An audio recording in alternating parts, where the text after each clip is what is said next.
Good morning students.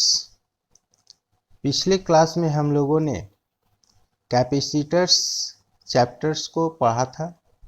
आज हम लोग एक नया चैप्टर स्टार्ट कर रहे हैं जिस चैप्टर का नाम है इंडक्टर।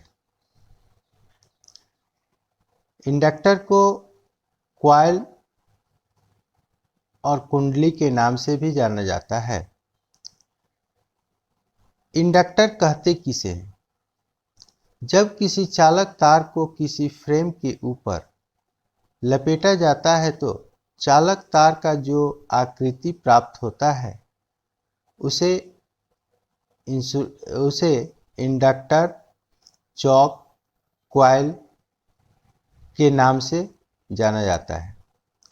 यह एक पैसिव कंपोनेंट है जो एसी में ज़्यादा रुकावट डालता है तथा डीसी में बहुत ही कम रुकावट उत्पन्न करता है। कॉइल करंट के बहाव में जो रुकावट डालता है उसे इंडक्टिव रिएक्टेंस कहते हैं, जिसे XL से सूचित किया जाता है। XL इक्वल 2 पाई FL होता है। कॉइल को मापने का इकाई हेनरी है, जिसे H से तथा कॉइल को L से सूचित किया जाता है। जैसा कि हम लोग जानते हैं, लेंज के नियम के अनुसार किसी भी पल प्रेरित की विद्युत वाहक बल की दिशा दिए गए EMF की दिशा के विपरीत होती है, अतः इसे विरोधी बैक EMF के नाम से जानते हैं। इंडक्टेंस के बारे में अब हम लोग समझेंगे। इंडक्टेंस क्या है? एसी सर्किट का वह गुण जो करंट मान परिवर्तन का विरोध करता है, इंडक्टेंस कहलाता है। कॉइल में करंट वोल्टेज से 90 डिग्री से लैग करता है, अर्थात बाद में पहुंचता है। इस प्रकार हम यह कह सकते हैं कि कॉइल प्रारंभ में ओपन सर्किट का कार्य करता है। कॉइल में दो प्रकार के इंडक्टेंस उत्पन्न होते हैं, जिसे सेल्फ इंडक्टेंस और म्यूचुअल इंडक्टेंस के नाम से जाना जाता है।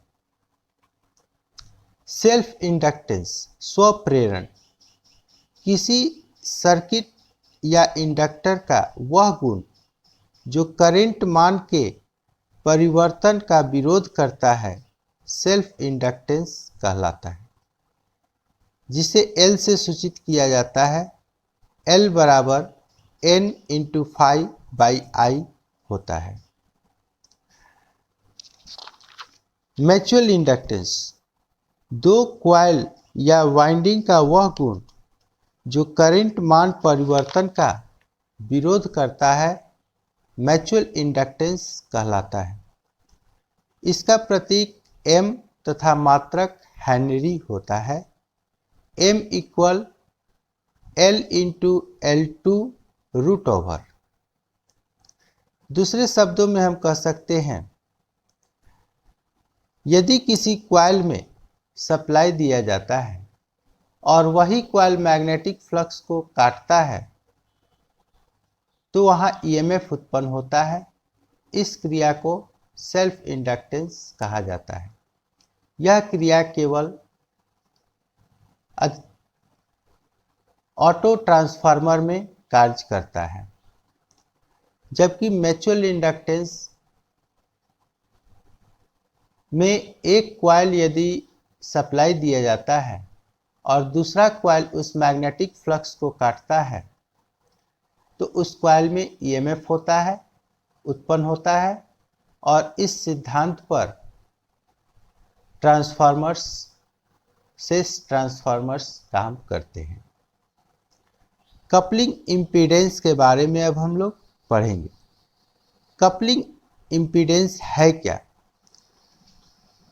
पहली कॉइल दूसरी कॉइल के कारण एक एक्स्ट्रा इम्पीडेंस को महसूस करती है, जिसे कपलिंग इम्पीडेंस या रिफ्लेक्स ईएमएफ कहते हैं। समय नियतांक किसी कॉइल में करंट को शून्य मान से अपने 63.3% वैल्यू तक पहुंचने में लगने वाला समय समय नियतांक कहलाता है, जिसे T से सूचित किया जाता है। T बराबर L/R होता है। आज हम लोगों ने यहाँ पर कॉइल्स के बारे में जाना। अगले क्लास में हम लोग कॉइल्स के कनेक्शन, टाइप्स ऑफ कॉइल्स के बारे में पढ़ेंगे। अगर आपको यह ऑडियो क्लास अच्छा लगे तो प्लीज़ इस चैनल को सब्सक्राइब कीजिएगा। मेरे इस चैनल पर पूरे इलेक्ट्रिकल और इलेक्ट्रॉनिक्स ITI कोर्स का थ्योरी एवं प्रैक्टिकल पार्ट आपको अच्छे ढंगों से समझाया जाता है। Thank you.